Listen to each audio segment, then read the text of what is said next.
اللعيبه رجعت لعادتها القديمه.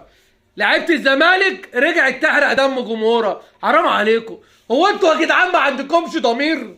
هما لعيبه الزمالك دول ما عندهمش ضمير؟ ده ما فيش لعيب يدى بجنيه في الملعب.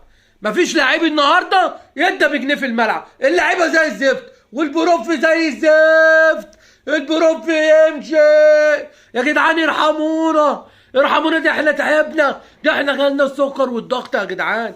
يا جدعان احنا جالنا السكر والضغط من الزمالك. هو ده الماتش اللي هيرجع لنا الثقه؟ هو ده الماتش اللي هيطمنا في ماتش الجزائر؟ حرام عليكم، حرام عليكم. الجمهور تعب منكم. انتوا لعيبه ما عندكمش ضمير، انتوا لعيبه ما عندكمش اخلاص في الملعب. حرام عليكم. تيشيرت نادي الزمالك، تيشيرت نادي الزمالك كبير عليكم. انتوا تعبتونا. انتوا هتروحوا الجزائر هتوكسونا، هترجعوا مفدعه من هناك. انتوا مش عارفين تكسبوا انبي.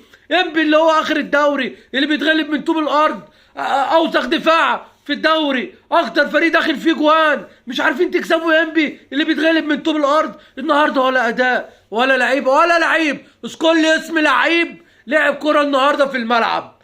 لو انت راجل بتفهم كرة قول لي في لعيب في الزمالك لعب، ولا قول لي دي خطة. ده اللعيبة مش قادرة تجري. اللعيبة تحس اللي هي ايه، ضربة سندوتشات مفتقة قبل ما تنزل عشان يسد نفسهم عن الماتش.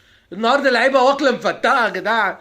يا جدعان اللعيبة واكلة مفتقة النهارده. اللعيبة مش قادرة تجري في الملعب. ما تحس واحنا دخلنا في رمضان، اما انتوا مش قادرين تجروا في شعبان هتجروا في رمضان؟ ارحمونا، تعبتونا. ربنا يحرق دمكم زي ما بتحرقوا دمنا كده. جمهور الزمالك تعبان والله، جمهور الزمالك تعبان يا جدعان. ما حد حاسس بينا.